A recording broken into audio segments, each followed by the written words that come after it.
Hello ladies and gentlemen, welcome to the channel. So this is a few days old. Right, this is initially released on the 21st, and then there were some updates the day after on the 22nd, and now hey look, we're on the 23rd.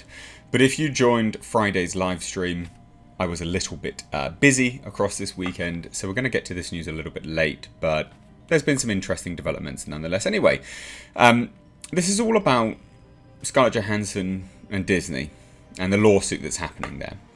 A lot of people seem to take umbrage over Scarlett Johansson claiming what she believes she is owed contractually. Now, you can agree or disagree that it's, too much money or whatever, but if someone's contractually obligated to provide a certain outcome, you should probably do it, shouldn't you? Otherwise, what are we doing with our sort of contract law here? Now, obviously that's what they're disputing. Disney disputes that it's a contractual obligation. But interestingly enough, Disney has now gone to try and remove it from the public eye. They want to do private arbitration, which I think is absolutely fascinating. It doesn't look particularly favourable for Disney and what they've been saying. But also, Scarlett Johansson has come out swinging and basically lambasted Disney for their misogynistic response. And this is where the mask comes off from these individuals and these companies, because ultimately Disney is a company, and when I say that they are milking a cash cow by, certain swaps here and, gender reassignments of their characters over there and new orientations over here, it's true.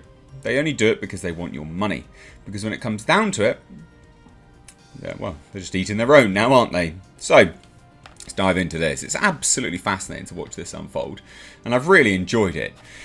But this came out on the 21st, right? After initially responding to this litigation with a misogynistic attack against Scarlett Johansson, Disney is now, predictably, trying to hide its misconduct in a confidential arbitration. So it does look quite like they are trying to hide stuff. I mean, let's just have a look at that. And this is the lawyer, John Belinsky.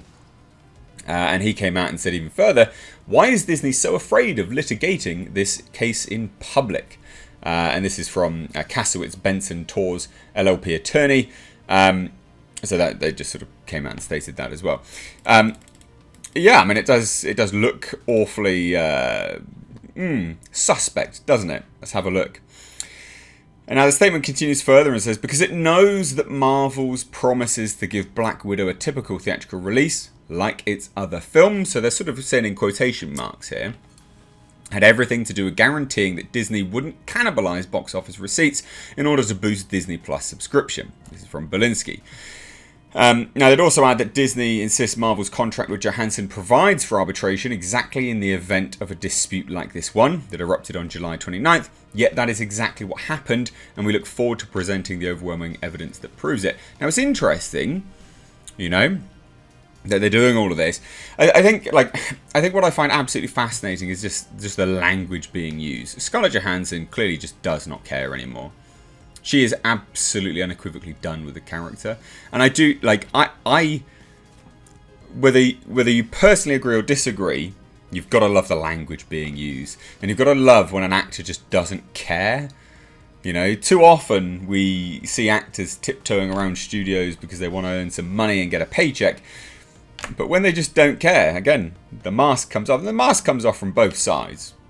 Because I'm sure Scarlett Johansson came out absolutely guns swinging for Disney a good few times in her career. But hey, it says further. Oh, there's more. Good God, there's more, ladies and gents. Buckle in. So in a witching hour filing last night, the Walt Disney Company took Scarlett Johansson to task for daring to make her financial dispute with them over Black Widow public. Yep. Let's try and punish you. The Marvel parent company is demanding the whole thing go behind closed doors on the East Coast as soon as possible. Periwinkle agreed that all claims arising out of, in connection with, or relating to Scarlett Johansson's acting services for Black Widow would be submitted to confidential binding arbitration in New York. And this is a motion filed in LA Superior Court on Friday by Disney's outside lawyers Daniel Petrocelli and Leah Godesky and Tim Hefner of O'Melveny and Myers LLP. against Johansson and her company. So it says further, whether Periwinkle's claims against Disney fall within the scope of that agreement is not a close call. Periwinkle's interference and inducement claims are premised on Periwinkle's allegation that Marvel breached the contract's requirement that any release of Black Widow include a wide theatrical release on no less than 1,500 screens. The 23-page motion adds, taking a direct swipe at the obvious Achilles heel of the longtime Marvel star's July 29th filed suit. The plain and expensive language of the arbitration agreement easily encompasses Periwinkle's complaint. Basically, we've got you. We're going to move it behind closed doors. But the thing is, even if they do have them, and even if they are, it's all fine, it's all owed, they can go behind closed doors, they can crack on, it does really look bad on Disney to try and hide it all. Now, it says further here, in a futile effort to evade this unavoidable result and generate publicity through a public filing, Periwinkle excluded Marvel as a party to this lawsuit, substituting instead its parent company Disney under contract interference theories. Now they say further, but long-standing principles do not permit such gamesmanship. Disney won an October 15th hearing in DTLA on the arbitration matter, and the company's formal response also reveals that they and subsidiary Marvel, on August 10th, 2021, Marvel and Disney served on Periwinkle a demand for confidential arbitration in New York. And that's Johansson's Kasowitz Benson Tours LLP team not responding yet to that demand, according to Disney. Because Disney are just like, no, we want to move to confidential arbitration. Like, to hell with you. It still does look bad on them. Does look bad. Now, on the other hand, Disney did not respond last night officially to Johansson and her lawyer's interpretation of a contract with Marvel, specifically having seen execs Bob Iger and Bob Chapek's payouts out in the actors' legal action. The company and its hired muscle centre on what putting the repeatedly pandemic-delayed Black Widow on stream of Disney Plus, as well as on the big screen when Kate Shortland-directed film was finally released on July 9th. I think what's interesting about this, again, is just this signifies quite a big step for studios and things like that, because we had HBO, Warner Brothers, they were trying to do this with HBO Max, AT&T owned anyway, and it was another studio that almost took them to court. They sought legal action. Legendary were like, no, you're not. What? No, you're not putting Godzilla vs Kong and Dune on HBO Max. What are you doing? Now, obviously, there was clearly some agreements made behind closed doors, but yeah, there does seem to be some standing for these kind of things. But again, not only that, ladies and gents, is that actors, directors, who's going to want to work with these people anymore? And a lot of people keep saying, well, these studios are big and blah, blah, blah. And of course, they're always going to go back there. No, not necessarily true. Because a studio is only a studio because they have people working for them, who are generating the good stories. But if those good people choose to leave and go to other studios, then those other studios become bigger top name brands because they are bringing their ideas with them. And I think that's potentially what we may start seeing moving forwards. I mean, obviously we don't know, but that's, does seem a mildly likely outcome. Now, interestingly enough, Disney did pay $20 million up front to Scarlett Johansson. But apparently, she was promised a release that is exclusive to movie theatres, and obviously a lot more money moving forwards from there, which, if she was promised it, she is owed it. Now, Chapek himself obviously took the dig at Johansson's suit in the company's latest earnings call on August 12th. We've covered that here. But yeah, I mean, it is fascinating to see how it sort of moves forward. Now, in terms of the motion that was moved forward, they also state this: although Marvel and Disney share Periwinkle's frustration with the challenges associated with releasing films during an ever-shifting public health crisis, so again, COVID, Periwinkle's claims that Marvel breached the agreement and Disney induced that breach or otherwise interfered with the agreement have no merit. There is nothing in the agreement requiring that a wide theatrical release also be an exclusive theatrical release. Well, yeah, I can kind of see that. I can see that. Now, they say further, again, because we don't know the wording, so it's difficult to agree or disagree, but I still think, ultimately, there must be something in it if they're looking to move to arbitration behind closed doors.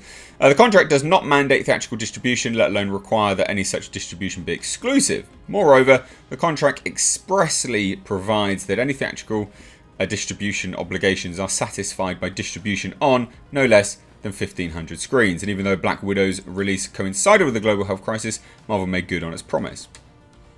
I'm sure people will just be, yeah, pedantism. Like, things were stated, I'm sure. And, you know, other actors will probably be thinking this exactly the same, I would imagine.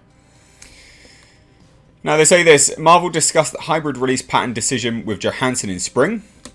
This is apparently new anyway. As the parties were conferring regarding the picture's release date. They say in the August 20 filing, Marvel has assured Johansson that she will be erudited with 100% of the premiere access and PEHV receipts for purposes of the box office thresholds used to calculate any additional compensation, even though Marvel has no obligation under the agreement to do so. So they're trying to sort of soften the blow there by going, hey, look, well, we're going to do this. I'm going to pay a little bit more. To solidify that point, Disney cracked open the door a bit on how much Black Widow actually made. This is interesting. As of August 15th, 2021, the picture has grossed more than $367 million in worldwide box office receipts and more than 125 million in streaming and download retail receipts. That's actually really bad for Marvel. I remember a time when they were all, you know, nearly banking $1 million. That's really, really bad. That's not good. It's really not good to not even crack 500 million. Not good at all. So there you go. It'll be really just utterly fascinating to see how this develops and unfolds. But again, it's that sort of the mask coming off from these companies. You know, she's acting like this because of this, and then, you know, you get Johansson turning around going, well, yeah, but what a misogynistic response from you, blah, blah, blah, blah, blah. And it's just this whole nonsensical cash cow crap. But when money comes down to it, the facade drops. So personally, I don't care who wins. I just find it interesting. So I'd love to hear your thoughts. Please do let me know down below in the comment section. If you want to send me anything to unbox, I do unboxing videos on the weekend. I've got a PO box, ladies and gents. If you like what I do here, support the channel. Drop something down below in the PO box. The address is there. Check that the postal service you want to use actually delivers the PO boxes in the UK first. I've got a Patreon down below in the description box as well. I've got memberships open, so please do support the channel, support what I do here. You know, everything that I get gets invested back into the channel. But thanks so much, guys. Take care.